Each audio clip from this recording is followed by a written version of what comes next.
আমন্ত্রণ জানাচ্ছি প্রবাস কণ্ঠ রাতের বুলেটিনে, powered by my NJ trip. শুরুতেই জানাবো আজকের প্রধান শিরোনামগুলো। মালয়েশিয়ার তেলে স্বস্তি বাংলাদেশের, আবার আসছে 51,000 টন জ্বালানি তেল। 64 বাংলাদেশি সহ 127 বন্দীকে ফেরত পাঠালো মালয়েশিয়া। এবং মালয়েশিয়ায় শরণার্থী ও আশ্রয় প্রার্থীদের ব্যবস্থাপনায় সমন্বয় জোরদার করতে বৈঠক অনুষ্ঠিত। দেখছিলেন শিরোনাম, এবার বিস্তারিত। আপনিও কি আপনার নেক্সট ট্রিপ প্ল্যান করছেন? তাহলে আপনার জন্যই মাই এনজে ট্রিপ, যেখানে এয়ার টিকেটস এবং হোটেল সব পাওয়া যাবে এক প্ল্যাটফর্মে, with a very affordable fares and endless options. With my NJ trip আপনার ভ্রমণ হবে একদম নিশ্চিন্তে।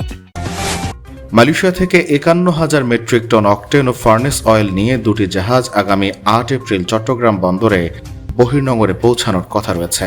বাংলাদেশ পেট্রোলিয়াম কর্পোরেশনের সহকারী ব্যবস্থাপক ফারজিন হাসান মৌমিতা জানান, এমটি সেন্ট্রাল স্টার জাহাজে 26,000 মেট্রিক টন পরিশোধিত অকটেন এবং এমটি ইস্টার্ন কুইন্স জাহাজে প্রায় 25,000 টন ফার্নেস অয়েল রয়েছে। চট্টগ্রাম বন্দর কর্তৃপক্ষ জানিয়েছে, মধ্যপ্রাচ্য যুদ্ধ শুরুর পর থেকে 31 মাস পর্যন্ত 38টি জাহাজ জ্বালানি তেল নিয়ে বন্দরে এসছে। এর মধ্যে একটি বড় অংশ এসছে মালয়েশিয়া থেকে। চলতি এপ্রিলের প্রথম সপ্তাহে ইতিমধ্যে 6টি জাহাজ ফিরেছে, যা বাংলাদেশে চলমান তেলের সংকটকে কিছুটা হলেও স্বস্তি দিচ্ছে। মালয়েশিয়ায় থাকেন, আন্তর্জাতিক কর্মপরিবেশে স্মার্ট ও সফল ক্যারিয়ার করতে প্রস্তুত, তবে আপনাকে খুঁজছে প্রাণ মালয়েশিয়া। সমগ্র মালয়েশিয়া জুড়ে বিভিন্ন পদে আপনি হতে পারেন আমাদের পরবর্তী টিম মেম্বার। আপডেটেড সিভি সহ হোয়াটসঅ্যাপ করুন এই নম্বরে। 64 বাংলাদেশি সহ 127 বন্দীকে ফেরত পাঠিয়েছে মালয়েশিয়া। 6 এপ্রিল ইমিগ্রেশন বিভাগ জানিয়েছে, এপ্রিলের প্রথম সপ্তাহ জুড়ে পাইনাপল টাউন ইমিগ্রেশন ডিপো থেকে বিভিন্ন দেশের 127 জন বন্দীকে তাদের নিজ নিজ দেশে ফেরত পাঠানো হয়েছে। ফেরত পাঠানো বন্দীদের মধ্যে ছিলেন 64 জন বাংলাদেশি, 21 জন মিয়ানমারের নাগরিক, 14 জন ভারতীয়, 12 জন পাকিস্তানি, 6 জন নেপালি, 6 জন ভিয়েতনামি এবং 1 জন করে থাইল্যান্ড, কম্বোডিয়া, চীন ও নাইজেরিয়ার নাগরিক। সব বন্দীকে কুয়ালালামপুর আন্তর্জাতিক বিমানবন্দর, টার্মিনাল 1, টার্মিনাল 2 এবং সেনাই ইন্টারন্যাশনাল এয়ারপোর্টের মাধ্যমে নিজ নিজ দেশে পাঠানো হয়েছে। ইমিগ্রেশন কর্তৃপক্ষ জানায়, নির্যাতন আইন, বিপজ্জনক মাদক আইন, ইমিগ্রেশন আইন, ইমিগ্রেশন বিধিমালা সহ বিভিন্ন অপরাধের সাজা ভোগ শেষ করার পরই তাদের দেশে ফেরত পাঠানো হয়।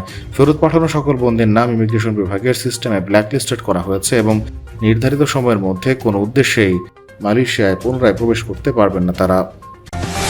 মালয়েশিয়ার শরণার্থী ও আশ্রয় প্রার্থীদের ব্যবস্থাপনা আরও সুসংগঠিত এবং কার্যকর করার লক্ষ্যে মেসুয়ারাত জাওয়াতান কুয়াসা কেরজা ক্লাস্টার, কেসেলামাতান পেঙ্গুরুসান, পেলারিয়ান দান পেমহন সুয়াকা বিল 2026 অনুষ্ঠিত হয়েছে।